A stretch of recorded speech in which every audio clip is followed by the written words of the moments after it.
So today I was reading the New York Times, and uh, there was an article about September 11th. And I went, oh, yeah, that's tomorrow. I had, it's not something that registers on my mind every year.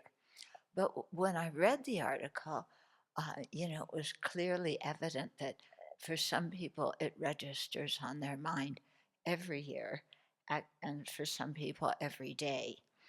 Because the article was very sweet. It was about how they have um, a lottery to pick the people who will read the names of the 3,000 people who were killed in 9/11, and they pick a certain number of people and they all get a certain number of names to recite. And it was talking about how people from different generations in a family that had lost relatives, or friends, and it was focusing on one 10-year-old boy who was going to be reciting some names this year because his uncle, who he never met because he was born after that, 9/11, um, was a firefighter and died. Okay. So reading the article, it made me think about how, um, we talk about how we're conditioned phenomena and affected by other things that shape what we are. And it made me think about how all of us are conditioned not just by what goes on in our family and our school life, but what is going on in the world, and how that affects us. And so it made me kind of think um, about myself and, what were the world events that really affected me. Because in the article it was talking about, you have this whole new generations of people who were born after 9/11, who for them is just something in a history book unless you have a relative.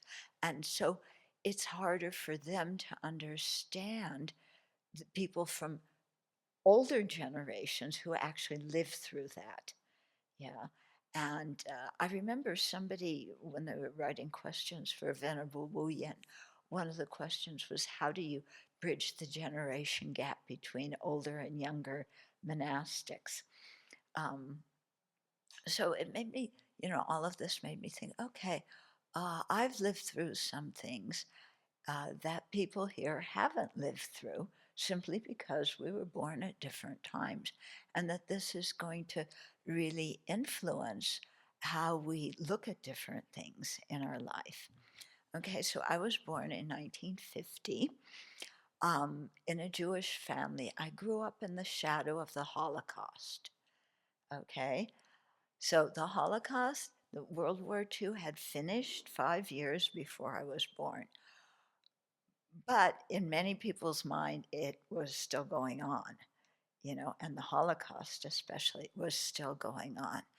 And so that really affected me as I was a young person growing up. Yeah.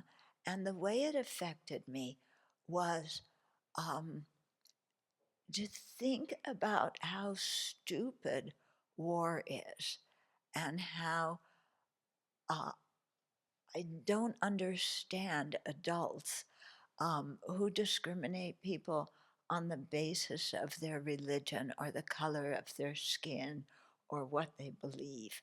I remember as a kid saying, you know, like this doesn't make any sense.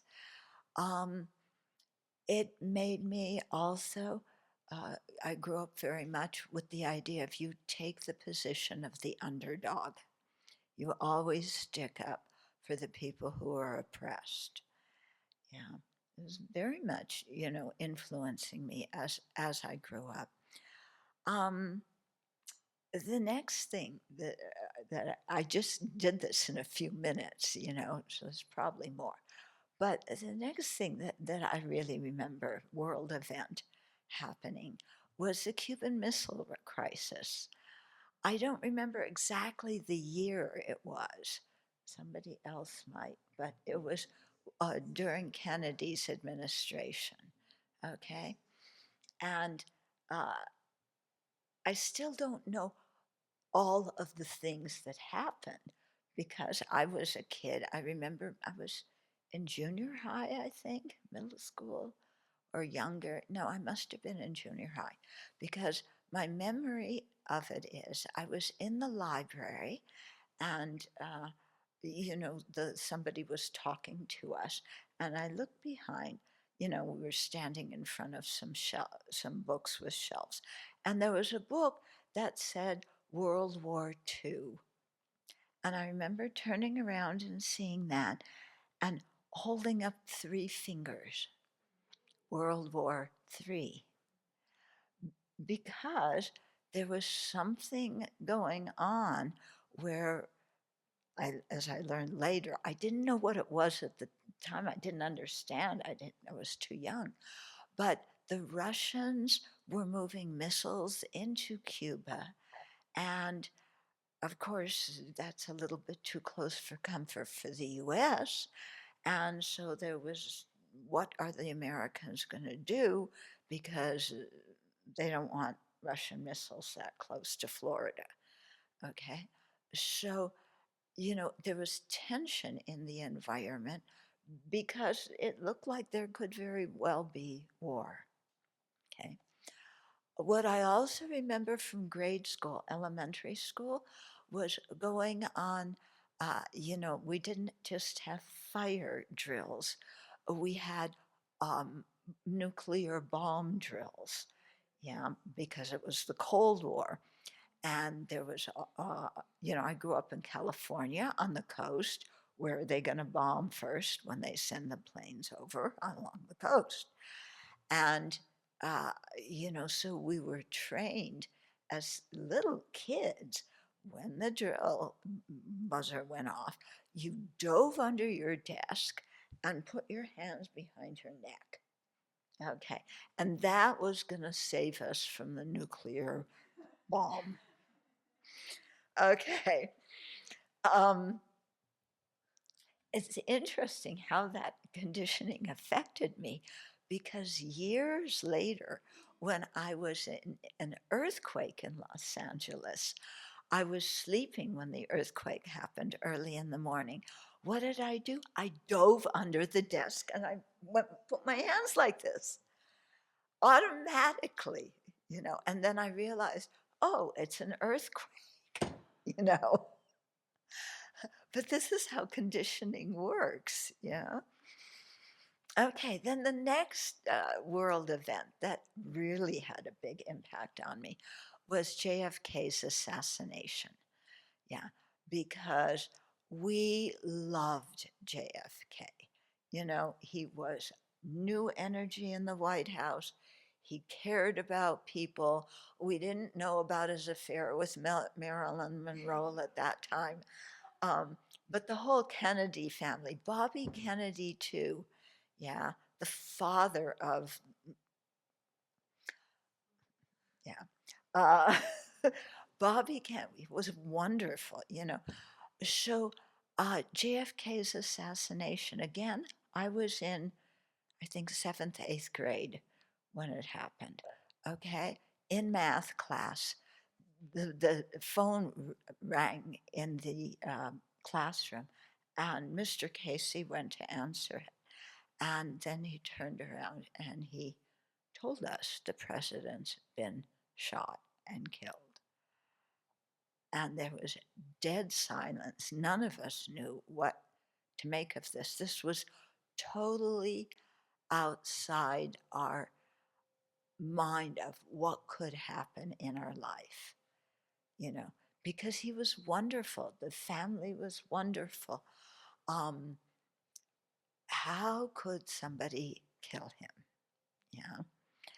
And in public too, he and Jackie were riding in the car, and then it didn't just stop with JFK getting murdered. Then Lee Hussey, Lee Harvey Oswald, who was accused of doing it, Jack Ruby turned around again in broad daylight while they were walking Lee Harvey Oswald through the prison. And this was live on TV. I saw this live on TV. Jack Ruby comes out of nowhere, shoots Lee Harvey Oswald, who falls to the floor. And it's like, wait a minute, what in the world is going on in this country? Yeah. And we had a dance scheduled in our junior high school, for that evening. And dances in junior high are really important. It was canceled, yeah, but I'm glad it was canceled because none of us were in the mood to have a party at that time. But this thing of what is going on in the world? Why are people killing other people? It doesn't make any sense. Why can't they talk? Yeah, why can't they figure things out instead of being violent?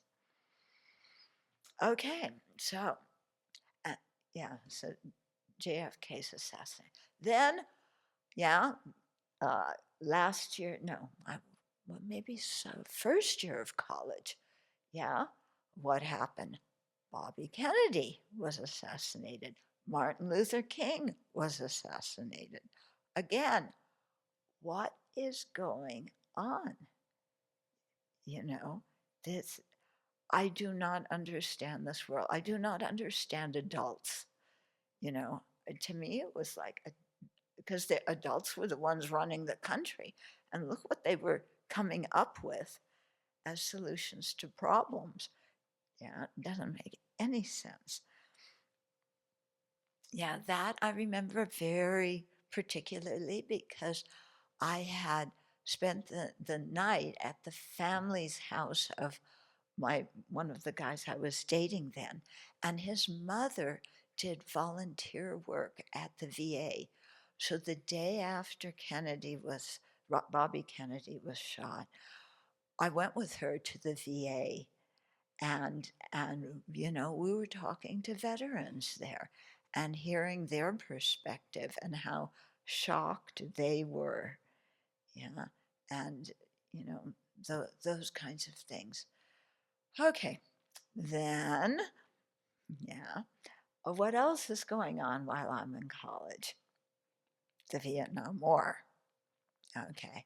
Again, and this was the real one that made me think adults are just totally stupid. Because people I was going to high school with were coming back in body bags. Yeah. People I knew were getting drafted.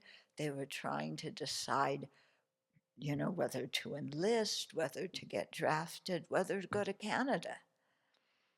Yeah. And that influenced everybody's life because, when you're in high school and in college, you're thinking about what are you going to do when you graduate. And this was a big thing, you know. And of course, it gave rise to, I don't know what our generation is called, the love generation, you know, the free for all of create love, not war. Yeah, wage love, not war, and Woodstock, and all the music and the whole thing, and the drugs. Um, but again, when you're a young person, how this impacts you, and what you think of the world. And then to boot, I wound up after, mentally changing my major gazillion times, majoring in history. Yeah, Russian history specifically. Yeah. But again, studying European history, what do you have? Every single generation, people killing each other in the name of God. Yeah. Why do you kill God's creations? Because you hate them and they're harming you. Excuse me? You know, this doesn't make much sense. And that was really the clincher of why I threw religion out. I thought if religion is the reason for people killing each other, I don't want any part of it. You know, it's a bunch of hogwash. Yeah, that's really how it affected me. And it was, it wasn't until I met the Dharma that I started thinking more about religion. But what I liked about Buddhism was that I didn't have to believe anything. Yeah, that was one of the first things the teacher said in the first course I went to was, you check things out. Think about them. Are they reasonable? Are they logical? Can you prove them with reasoning? Yeah. Try the meditations out. If they help you, great. If they don't, leave it. I like that, you know. And so that's what got me back into thinking about spiritual matters, and in my case, specifically one that did not talk about God because I did not understand, people killing each other in the name of God, especially if God controls everything. Yeah. So, so this is, why am I telling you all of this? Um, because as I started out, we are conditioned phenomena. Yeah, what we believe, our emotional reactions, and so on, are really influenced not just by the family, but I think sometimes more about what is going on in the world when we're growing up, you know. And this really made me understand my parents much better, yeah, and my grandparents much better. My parents grew up during the Depression. Boy, if that doesn't condition you, what is? You know, my grandparents grew up during, persecute. They came from Eastern Europe. They came during the pogroms in the Jewish community. That's got to condition you, if you flee from something like that. So, for us to kind of look in our lives and maybe not focus so much on the family, but let's look at how we were impacted and conditioned by what happened in the world while we were growing up and what we were taught about it from the adults around us, what things meant, and how much of that we took in, how much of that we thought is rubbish, the way they explained it to us, and how that has made us think and feel during different events that happen subsequently. Yeah.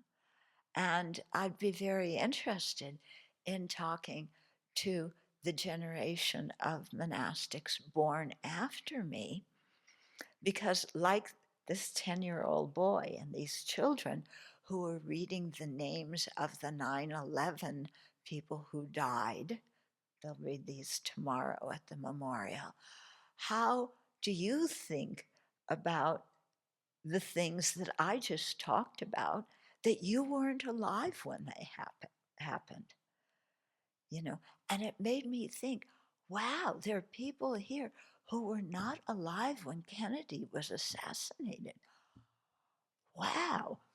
They didn't have that impacting how they look at the world up front, right in your face on television, or the Vietnam War.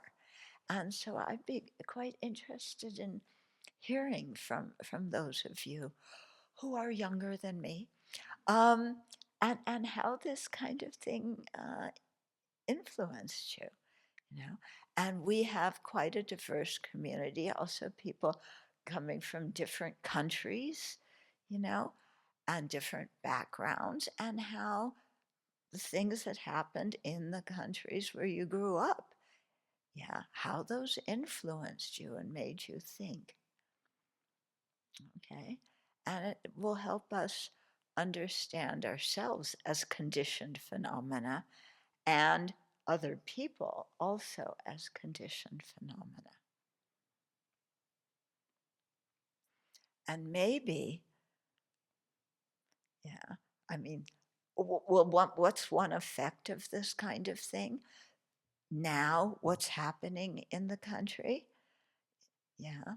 Um, what happened to many of us in the, when we were growing up is affecting our present uh, response and reaction to what's happening in the world and happening in the country. Yeah. And I think that's one reason why at the Abbey we're that, and of course the Buddhist philosophy, why we have the feelings about what's happening now and how we talk about compassion so much.